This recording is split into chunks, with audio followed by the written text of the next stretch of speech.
So Aashita, you've built homes, businesses, and now a personal brand with intention.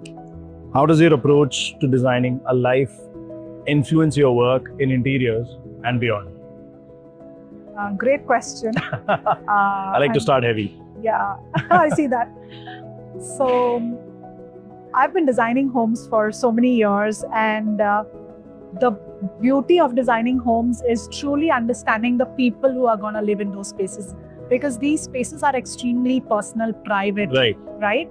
And you have to really truly understand the personality of the people living in them to understand their needs, and then be able to bring it out through design into a space that is functional, yet as true as it could be to the people living in those spaces. Okay. And over these years of understanding personalities to build design, I realized I started loving reading personalities and understanding personalities so deeply.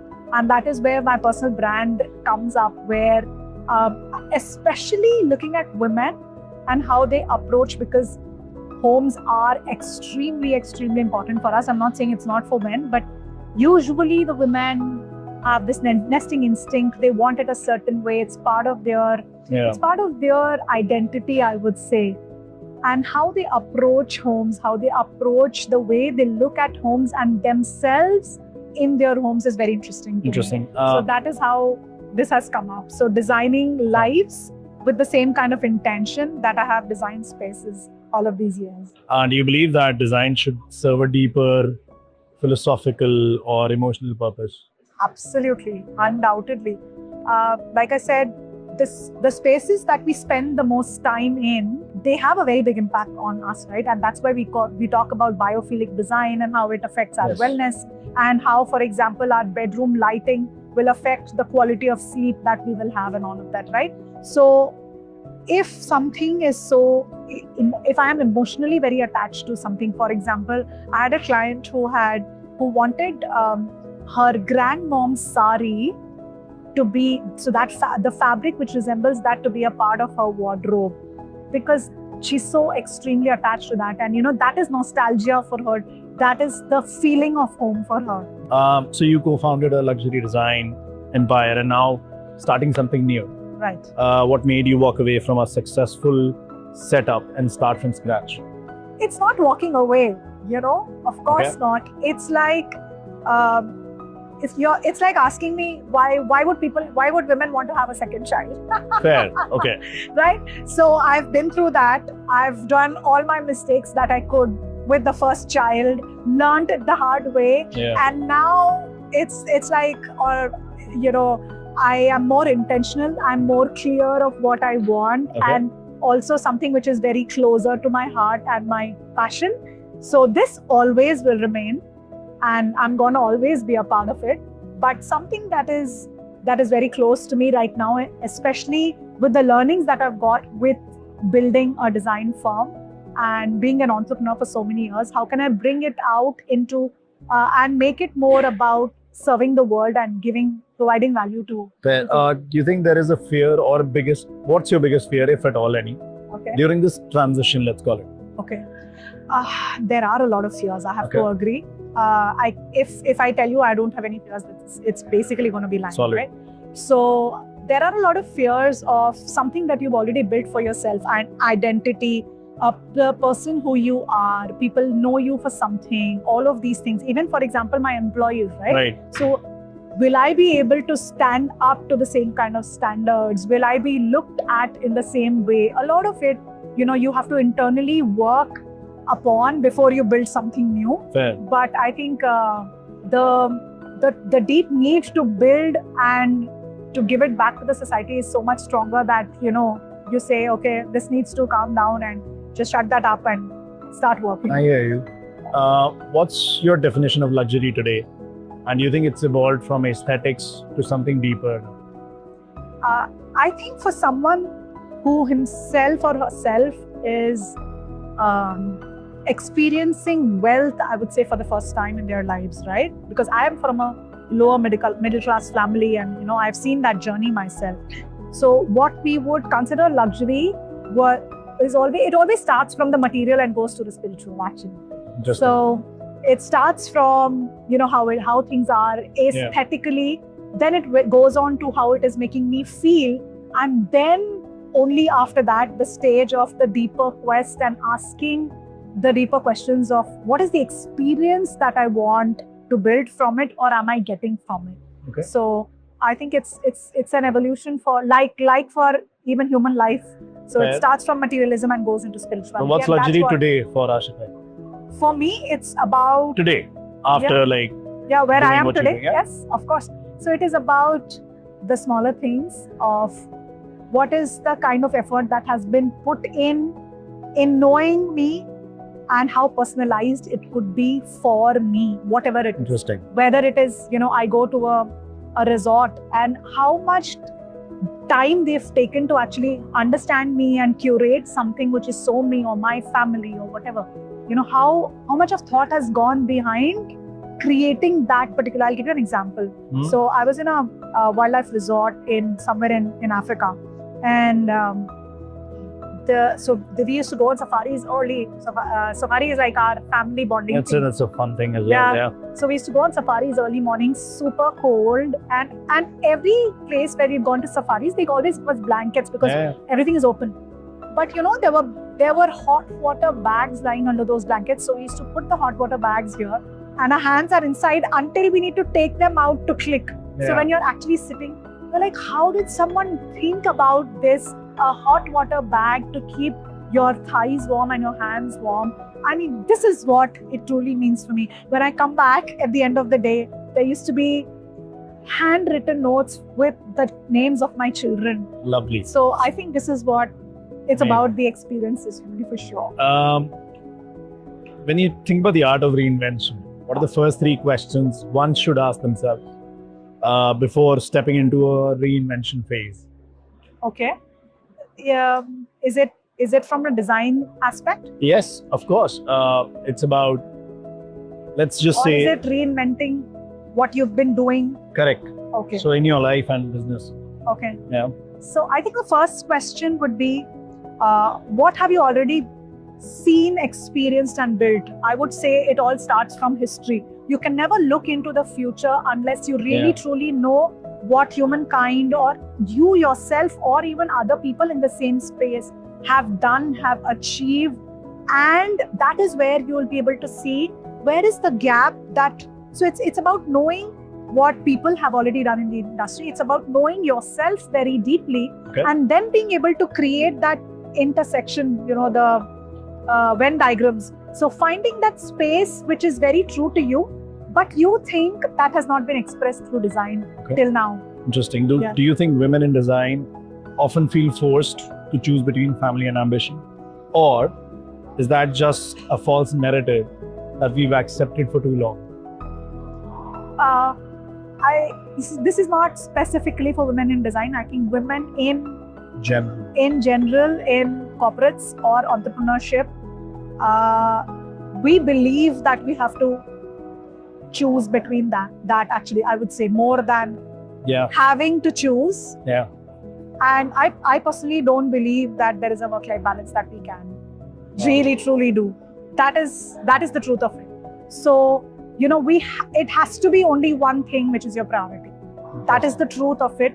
And I know this is very controversial, but this is what I like to believe. I would say, at least for me, what has worked is in a different phase of my life, something else was different.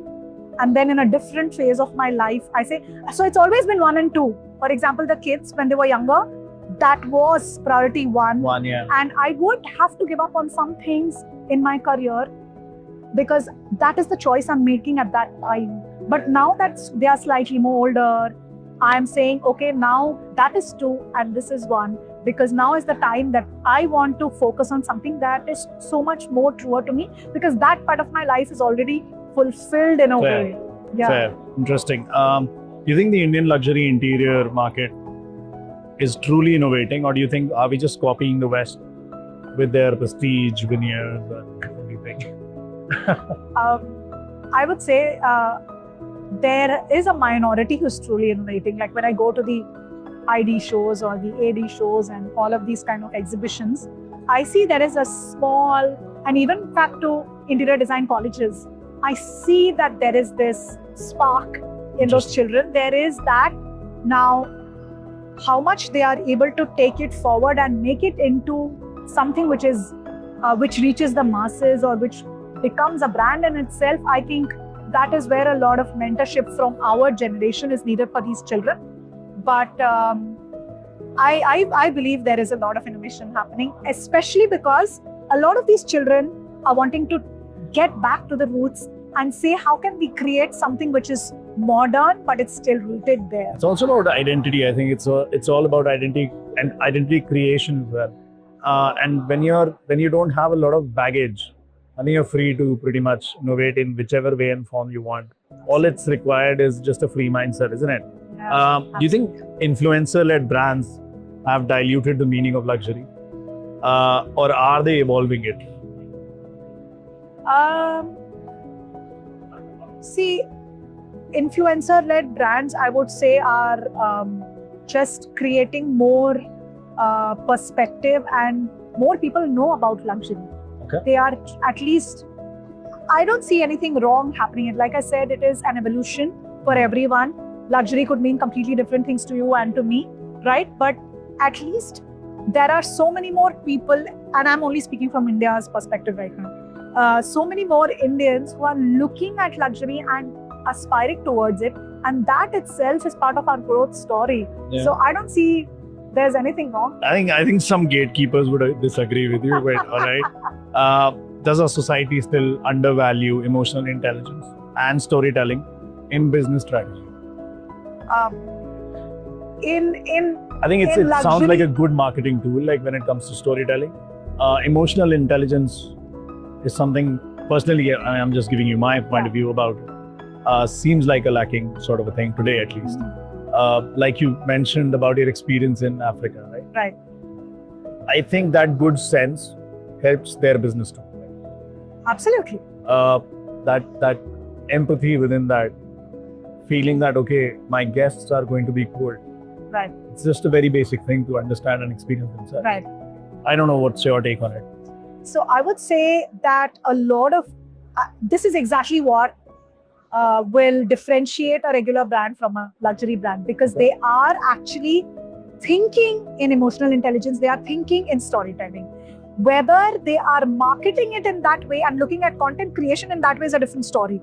But a brand cannot be a luxury brand if they are not truly thinking about the customer in an emotional way or a storytelling way, and creating, thinking what is the experience that this person is going to get through this space. So I've seen far too many businesses doing it right, but not able to tell it. yes. And then there are far too many who are able to tell something, but not doing it right. It just needs to be both those aspects put together. And then those are the brands which are actually truly reminiscent within our own heads. Absolutely, bang on. Yes. You do talk about being present with children. Absolutely. But do you think work-life balance, like you said, you kind of already answered it, but do you think it's a myth sold to women more than men? Very much. Very much. It is. Like I said, if now my priority is my business, that doesn't mean that I don't spend quality time with my children. What I'm saying is whenever, so this is like my anchor. It's, whenever there is a decision that needs to be made, for example, I have kind of said, this is what you need to do, and I have not found the time to do that. Review it with my son, for example. But I have to come here on a Sunday, Yes. right? I chose this and I said, okay, I'll either take out time for it or I'll have someone else do it, because I've built support systems. But I myself have accepted that I might not be able to do it in the same way when I was able to do it in the other phase of my life. So I think what women need to do really, truly is, if they are choosing their careers, then just be unapologetic about it. It's fine. This is your choice. As long as you are feeling fulfilled and that is truly what fulfills you, you want to do about it, you don't have to feel guilty. There is no reason to do that. If it's not like as human beings, we are doing only one thing in the world, right? And this is what my priority is. And then my children come next, or my home comes next, or my family comes next. Just believe it, accept it. That's it. Boss, parental guilt is so real. Oh, true. And I have to say this, on behalf of my menfolk, we feel it too. Okay. It's not that we don't feel it. Okay. I'm also sitting here on a Sunday Yeah. with you Yeah. and my kids are home. Yeah. It's all I can think about right now. Okay. But it's there. It's constant. It's always there. Right. Can't do away with it. But I do love the word unapologetic. I think that's the only way to Yes. actually grow. Yeah. Let's have some fun. Quick Sure. rapid fire. Yeah. Sure. Before we close this. Yes, absolutely. All right. One design trend that you secretly hate, One design trend that, That I you secretly- secretly hate. completely dislike. Okay. Family portrait walls. Okay. They're gone. They're a thing of the past Yes, now, right? absolutely. One non-negotiable value in your business.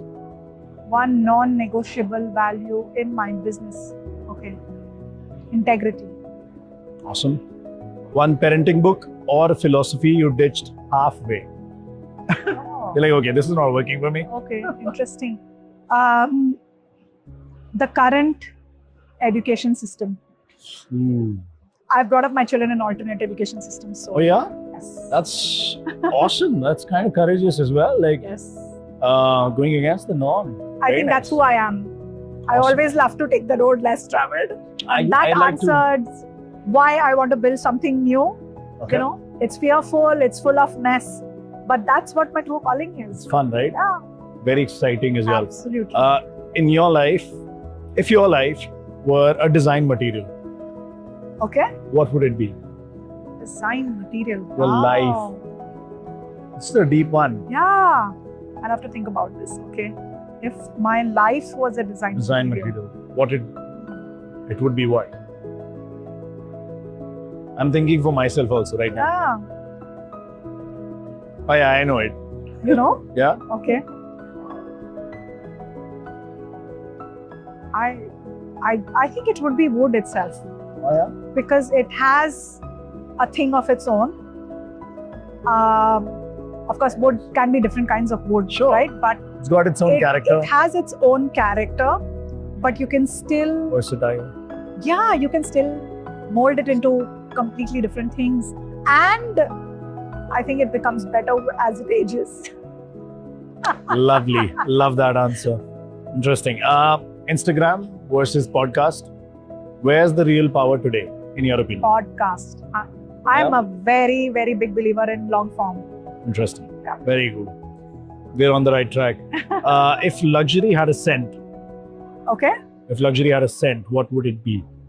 Wow. I think that's very personal and subjective. Yeah, sure. Your Right. choice.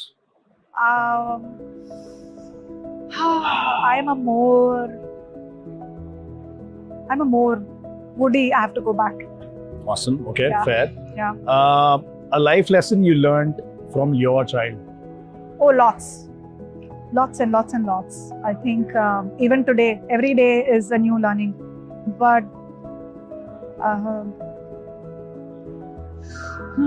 one, You can tell us more if you want. just loving selflessly. You know, when they are younger, they look at us as idols or God. When they start becoming older, they are starting to see the flaws and see that we are true human beings with all our, spectrum. But they still do truly love us for who we are. Very nice. I think that's the struggle we adults have today. Yeah. Answerable to our parents, then answerable to our kids. Yeah. What's more powerful, elegance or authenticity? Authenticity always. All the way, right? Always. This was an easy one. Yeah. A quote that defines your current chapter in life. Okay. A quote. Oh, what's your favorite I can quote? think of a word right now, actually. Okay, tell us, please go for it. Reclaim. Declaim. Interesting. This probably has 5 more minutes of explanation, but we are not going to jump into Yeah. it. If you had to design a home for an 18-year-old self, or yourself, Okay. and you were 18 years old, Okay. what's the one thing that you would leave out of it? 18-year-old would leave out. I don't even think I knew myself when I was 18. I'm so glad that this generation are so much Right. more aware of themselves and their Right. likes and dislikes. when I was 18, I was still trying to live up to The expectation. others' expectations around me. Yeah, I think when we are young, then that phrase sort of holds on to us, right? हजारों ख्वाहिशें ऐसी, यार Right. ख्वाहिश पे दम निकले. Correct. वो दम निकलता है बड़े होने के बाद. But जब हम छोटे होते हैं तो हजारों ख्वाहिशें होती हैं. Correct. So probably leave nothing out and dream of everything inside. Absolutely. I think that is what anyone, even in their like early 20s, should still believe. Maybe till Yeah, 27, aspirations should be big. anyone in their 20s should still believe, like, don't be scared of failing. Just try anything and everything that interests you. Do it for 6 months, 1 year, 2 years. It's never too late to start afresh. Don't be scared of that. That's it. Awesome, lovely. I loved having this chat with you. You have an Same infectious smile. Thank you for spreading it. This is Aashita Chadha. I'm Rishabh Agarwal. This is The Code, India's #1 construction podcast, and we are at Diag Build.